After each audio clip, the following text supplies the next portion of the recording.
Peace, fam. And one Rock Soul Nation, the universe is revolutionary. How y'all doing tonight, man? How y'all feeling? Uh, I just want to talk about hip hop, man, like for real.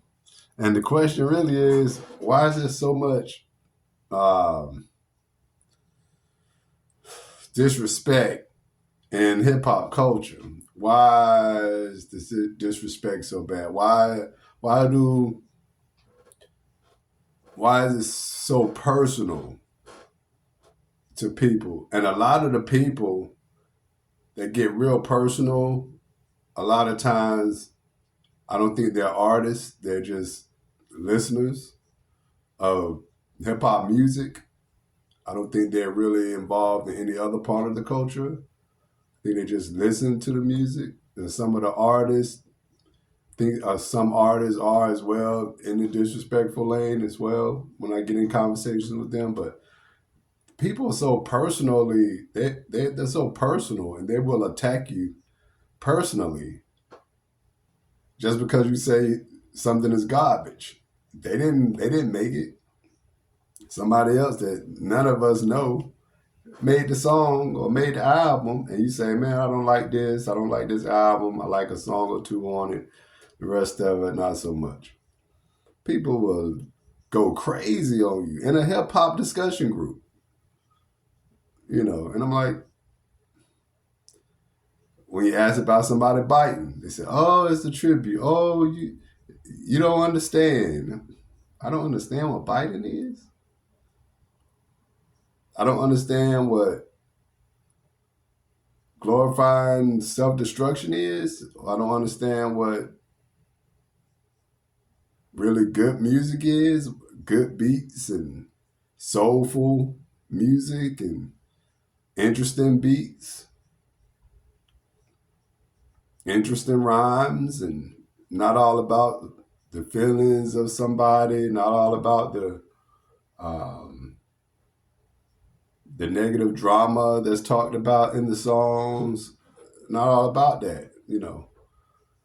I'm just talking about the skill set of an MC and the skill set of the producer on the beats, right?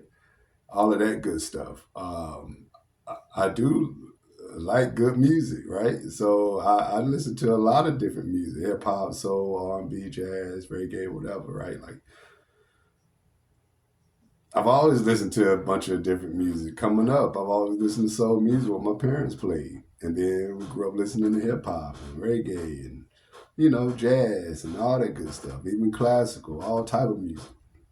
Uh, uh, rock, 80s rock, and, all type of stuff, man. 90s rock, just all type of music.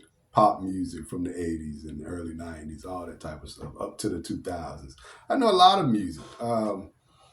And this was weird to me because in hip hop and rap music specifically, the people that you talk to about the music, first of all, it's always a competitive talk when it comes to hip hop music and excitement around it. I think the industry has to make a lot of negative drama to get people to pay attention because the music itself the music don't speak for itself. You need drama, negative drama. You need a lot of commotion around it to get people to check into it. It's not positive push. You don't see positive advertisements. It's not, these people aren't using their money and fame to push positive influence in life. They have everybody's ears and eyes and hearts. And still, what is the end result? Bunch of negativity. Hip hop is supposed to be positive, right? Hip hop is supposed to be fun and for the children. You know, the artists are supposed to be alternatives to the drug dealers and the hustlers and swindlers in the hoods and in the cities.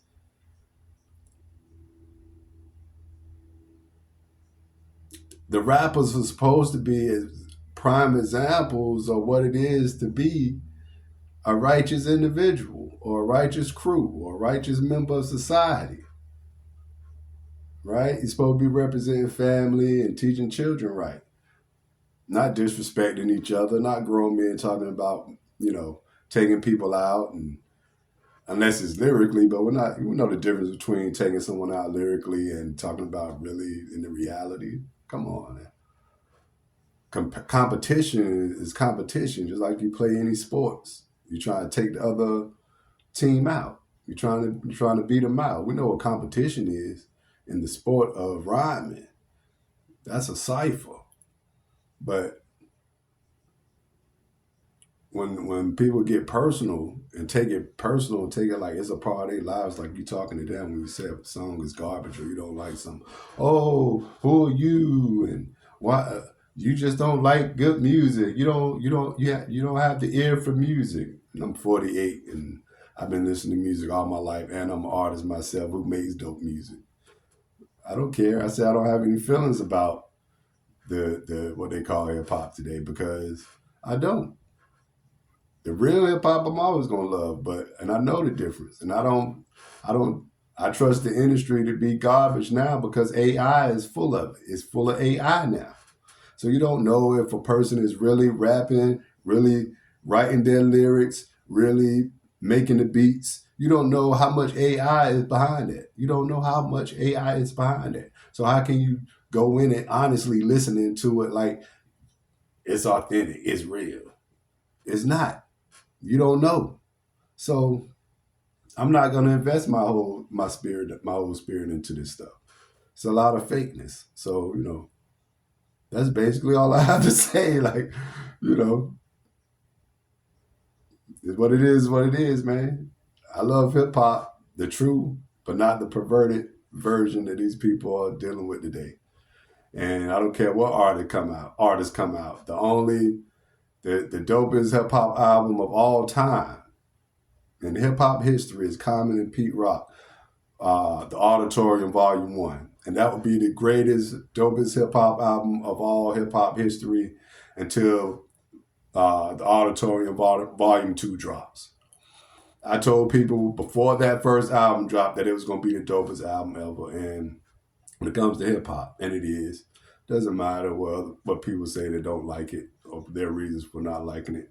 It's the most soulful, honest, you know what I'm saying? Most golden, right? Dopest, hottest, whatever adjective you want to use or whatever to put on it. But it's legit. It's a serious, real hip hop album, and it's for everybody. You can play that for children, grandparents, cousins, your boss at work, whatever. You can play it around anybody, and it's not going to be offensive to no one. And it's motivational, it's inspirational. So it's not just some garbage. Nothing about it is weak. Nothing. So, until the second one drop, and people don't like it when I talk about it because I've been a Con fan since 1992, since Can I Borrow a Dollar? I told my homies back then, peace to my baby brother, because if it wasn't for my baby brother calling me back to the living room to see the first video, Take It Easy, I would have missed it. So he called me to the room, Twan, it's a new guy out. I sit on the edge of the couch watching Take It Easy like, yo, this is the dopest guy ever. That's what I told him then. And I told my homies back then, right? All my homies can vouch for it. Since 92, I've been a Calm fan. I've been always telling people he was the dopest all through the years. It's been he dropped some albums that I didn't like, an album or two that I didn't really like, but that don't mean anything. I can tell you when I don't like something about an artist that I really, really like, right? I'm not biased. If somebody drops something, if Calm drops something that I don't like, I tell you. If he drops something that's whack, I tell you. Just like the political side of them, I don't like that. Going to the politics and doing songs for the political people. You know what I'm saying? I don't agree with all that. But as far as dropping the album, being raw lyrically and just doing that, he's untouchable, man. And Pete Rock is untouchable. That's Soul Brother number one. There ain't nobody else in hip hop that compares to Pete Rock, right? Right? So who else can do anything that could top that? Pete Rock and Common. What other artist and producer can make something on that level who are legends, right? That's all I'm saying about that. They're the legends that did it. So they kept it true. They kept it real. I appreciate that. You know what I'm saying? For real. As a hip hop head, as a hip hop artist, I appreciate that. This is what it is. What it is.